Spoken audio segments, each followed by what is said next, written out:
Hola a todos, los saluda Juan David Garcés Barraza, conocido como Doctor Juan, y el día de hoy revisaremos un video bastante práctico de un tema que debe ser de conocimiento de cualquier médico. El día de hoy hablaremos del hemograma, revisaremos cuáles son sus partes, hablaremos de la interpretación clínica y también en qué situaciones debemos solicitarlo. Lo primero que vamos a revisar es qué es el hemograma. Pues el hemograma es uno de los exámenes solicitados al laboratorio con mayor frecuencia e interpretado adecuadamente, pues puede orientar la solicitud de exámenes complementarios, agilizando el diagnóstico de diversas patologías, y también así podemos definirlo como un examen de sangre periférica que reúne las mediciones tanto en valores absolutos y porcentuales, y además agrega el aspecto morfológico de las tres poblaciones celulares que tenemos, que son los leucocitos, los eritrocitos y las plaquetas. Referente a las partes de un hemograma, tenemos que hay cuatro partes fundamentales que son el recuento celular, las cuales hacen parte principalmente, digamos, las tres líneas celulares, viendo el valor tanto absoluto que va derivado en femtolitros, tanto los leucocitos como las hematíes y las plaquetas. También tenemos de hemoglobina hematocrito, que son parámetros que nos verifican el valor, digamos, la concentración de hemoglobina, que es importante para el estudio de las anemias y las policitemias, ya sea cuando esté disminuida o aumentada. Y el hematocrito, que digamos en términos generales es el valor que se define por la cantidad de volumen de la sangre ocupada por los glóbulos rojos respecto a lo ocupado por la sangre total, y se define en porcentaje. También tenemos los índices hematimétricos, que digamos son valores bastante importantes para la clasificación de las anemias y nos indican con precisión cuánto mide un eritrocito promedio en volumen, peso y concentración de hemoglobina. Y también tenemos la fórmula leucocitaria, que en este caso específico nos dice cuál es el diferencial de las células blancas derivadas tanto en porcentaje como en valor absoluto, y son muy importantes para, por ejemplo, la clasificación de diversas infecciones, ya sea viral, bacteriana, micótica o en alergia, que el diferencial obviamente se va a alterar dependiendo cuál sea la etiología del cuadro inflamatorio. Entonces, ya entrando en materia en cuanto a los recuentos celulares, tenemos que, dependiendo el valor, ya sea hacia arriba o hacia abajo, estas diferentes alteraciones pues nos van a mostrar parámetros completamente diferentes, y obviamente el comportamiento y la interpretación va a ser distinta. Los recuentos celulares pues son importantes para determinar las alteraciones de las líneas celulares, pues las cuales pueden presentar elevación o disminución del número dependiendo de la situación. Por ejemplo, en las anemias, la hemoglobina y el hematocrito se encuentran disminuidos, mientras que en las policitemias, por ejemplo, se encuentran elevados. En las infecciones, pues lo más común es encontrar los leucocitos elevados, y dicha alteración pues la vamos a conocer como leucocitosis. Aunque en pacientes inmunocomprometidos las infecciones pueden presentar disminución del número total de leucocitos, y esta alteración pues se conoce como leucopenia. En situaciones como una hemorragia, cuando hay necesidad de controlar un sangrado, pues el aumento en el número de plaquetas se puede apreciar principalmente en esta situación. Esto lo llamaremos trombocitosis. Mientras que algunas enfermedades, más que todo infecciosas, por ejemplo, en el dengue, zika, chikungunya, que normalmente se caracteriza por una disminución de las plaquetas, esta alteración la conoceremos como trombocitopenia, aunque también puede aparecer en algunas enfermedades autoinmunes, o como por ejemplo en las púrpuras trombocitopénicas, que también una de las características diagnósticas son las plaquetas hacia abajo. Entonces, en cuanto al valor, digamos, de referencia, pues muchas veces es necesario tener en cuenta que estos valores van a variar de acuerdo a qué, de acuerdo al sexo, de acuerdo a la edad. Pero en un adulto promedio podemos verificar que los glóbulos rojos, por ejemplo, en cuanto a hombres se refiere, el valor de referencia va entre 4.6 y 6.2 millones por metro cúbico, y en mujeres 4.2 a 5.4 millones por metro cúbico, dándonos cuenta que los glóbulos rojos en mujeres, el valor de referencia es mucho menor, teniendo en cuenta que en las mujeres se da el proceso de menstruación. Los glóbulos blancos en promedio van entre 4.000 y 10.000 por metro cúbico, teniendo que si está por debajo de 4000, ya hablaríamos en este caso de leucopenia, y por encima de 10.000 de leucocitosis, dependiendo también del contexto, porque en embarazadas y en niños, pues el valor tiende a ser de referencia un poco más alta. Las plaquetas, cuando están por debajo de 150.000, hablamos de trombocitopenia, y cuando están por encima de 400.000, hablamos de trombocitosis. En este caso específico, el valor de referencia va entre 150.000 y 400.000 por metro cúbico.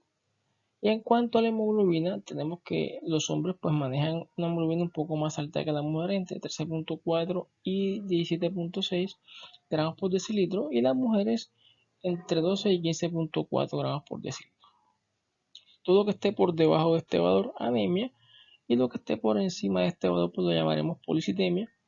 En cuanto al conteo aumentado de glóbulos rojos, lo que esté por encima de 6.2 millones, pues lo hablaremos de poliglobulia en este caso específico. Referente a los índices hemadimétricos, estos pues son importantes para la clasificación de las diferentes anemias y nos traduce el tamaño y color de los distintos eritrocitos. En el caso del volumen corpuscular medio, pues BCM, que es el primero que vemos en la tabla, corresponde al promedio del volumen de cada eritrocito, lo que nos traduce el tamaño del mismo. Sus valores normales oscilan entre 83 y 100 femtolitros, aunque muchas veces en la práctica, digamos específicamente de BCM, manejamos valores entre 80 y 100. Permite identificar alteraciones en cuanto al tamaño. Por ejemplo, cuando está por encima de 100 hablamos de macrocitosis, cuando está por debajo de 80 hablamos de microcitosis, y cuando está entre 80 y 100 hablamos de normocitosis. En cuanto al HCM, pues el HCM o hemoglobina corpuscular media nos sirve como una medida de la masa de la hemoglobina contenida en un glóbulo rojo. Ahí vemos la fórmula: hemoglobina por 10 sobre el número total de eritrocitos, y la unidad de medida son picogramos. Traduce el color de cada glóbulo rojo y nos da dos clasificaciones: hipocrómica cuando su valor es menor a 27 picogramos y normocrómica cuando su valor es mayor a 27 picogramos. En algunos textos pueden encontrar también la hipercromía por encima de 34, aunque en la clasificación de las anemias únicamente hablamos de hipocrómicas y normocrómicas. Y por último, pues tenemos la concentración de hemoglobina corpuscular media, que en este caso específico, la concentración de hemoglobina corpuscular media nos sirve como una medida de concentración de la hemoglobina, pero en un volumen determinado de glóbulos rojos. Por eso la medición es sobre el hematocrito y no sobre el total de, digamos, de glóbulos rojos como tal. Que se informa como parte del hemograma completo o un conteo sanguíneo completo y se calcula entonces ya dividiendo la hemoglobina por el hematocrito. Tenemos que entonces la unidad de medida va a ser porcentaje. ¿Para qué nos sirven estos índices hematimétricos? Nos sirven para clasificar las anemias. Entonces las anemias las clasificaremos de acuerdo tanto al BCM como al HCM y la concentración de hemoglobina corpuscular media, que estas dos últimas generalmente son directamente proporcionales. Entonces, la primera clasificación de anemias tenemos la normocítica normocrómica, que se caracteriza por un BCM y un HCM normal. Las principales características de esta clasificación son las hemorragias agudas o las anemias debidas a sangrado, las anemias hemolíticas y las anemias por alteración de la médula ósea. En este caso específico, como les digo, vamos a encontrar un BCM entre 80 y 100 y un HCM entre 27 y 34. El segundo tipo de anemia es la microcítica hipocrómica, que se caracteriza por un BCM, un HCM y una concentración de hemoglobina corpuscular media baja.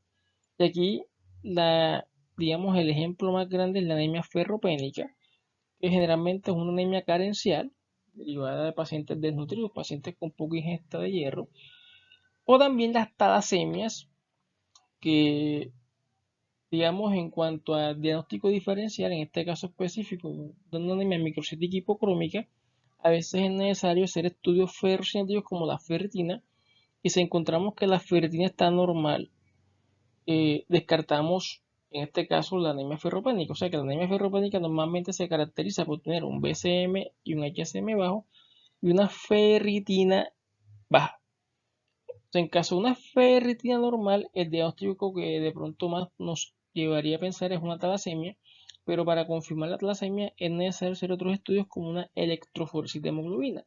y ya con eso pues podemos hacer el diagnóstico de talasemia. Y el tercer grupo es la macrocítica normocrómica, que se caracteriza por un BCM alto y un HCM o una concentración de hemoglobina corpuscular media normal. Y aquí los ejemplos más clásicos son la mielodisplasia, las hemólisis crónicas y las anemias aplásicas. Normalmente en las anemias macrocíticas también tenemos pacientes con anemias megaloblásticas, donde la principal característica de estas anemias son los déficits de vitamina B12 y ácido fólico. La anemia perniciosa también hace parte de este grupo y quizás de los pacientes que más factores de riesgo tienen para este tipo de anemia son los pacientes vegetarianos o veganos y los pacientes postgastrectomizados, porque a nivel del estómago se produce una sustancia que se llama factor intrínseco, que es el encargado de que se absorban obviamente estas sustancias. Y por último, pues la fórmula leucocitaria, que nos traduce el diferencial de las células blancas. Por lo tanto, es un parámetro que nos sirve para clasificar en el caso de las infecciones, por ejemplo, la etiología de las mismas. Cuando hablamos de alteraciones en relación al aumento del número celular, tenemos que las más frecuentes son la neutrofilia, que es el aumento en el recuento absoluto de neutrófilos, que normalmente decimos que hay neutrofilia cuando los neutrófilos en número absoluto están por encima de 8000. Ojo que no hablamos de porcentaje, sino de número absoluto. Neutrófilos por encima de 8000 por milímetro cúbico. Y la causa principal de la neutrofilia generalmente son infecciones bacterianas. La eosinofilia es el aumento en el recuento absoluto de eosinófilos por encima de 800 por milímetro cúbico y se asocia, por ejemplo, a alergias, a parasitosis y algunos fármacos que también nos pueden producir aumento de este tipo de células. La linfocitosis es el aumento en el recuento absoluto de linfocitos por encima de 4000 por milímetro cúbico y generalmente se asocia a infecciones virales. Y la monocitosis, que generalmente es el aumento de monocitos por encima de 1000 por milímetro cúbico y es característica de una recuperación de periodos de neutropenia, y eso a veces lo que nos quiere decir es que los pacientes neutropénicos pues se están recuperando produciendo este tipo de células que son inmaduras y que terminan siendo relacionadas con periodos de convalecencia de cuadros infecciosos. Y en cuanto a la alteración a la baja, en cuanto a la disminución de recuento celular, tenemos que la más frecuente es la neutropenia, que se caracteriza por una disminución en el recuento absoluto de los neutrófilos por debajo de 1500 por milímetro cúbico. Generalmente se asocia, digamos, a infecciones ya sea virales o inclusive en procesos sépticos bastante severos, principalmente en pacientes que están inmunosuprimidos como los pacientes con HIV o los pacientes, por ejemplo, que tienen enfermedades asociadas digamos, a procesos como hepatitis e influenza, o pacientes que están en proceso de terapia con fármacos quimioterápicos, inclusive medicamentos de uso cotidiano como los AINES o los psicofármacos también pueden producir neutropenia. O sea, cuando tenemos un conteo por debajo de 500 por milímetro cúbico, de aquí tenemos que catalogar la neutropenia como una neutropenia severa. Entonces, en cuanto a la, digamos, a la disminución de este tipo de línea celular, pues ya sabemos que normalmente se asocian a procesos graves.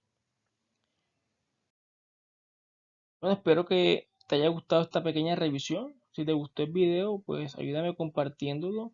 Y si quieres, déjanos tu comentario diciendo de qué tema te gustaría que revisáramos en un próximo video. Les mando un fuerte abrazo a todos y nos vemos en una próxima ocasión. Chao, chao.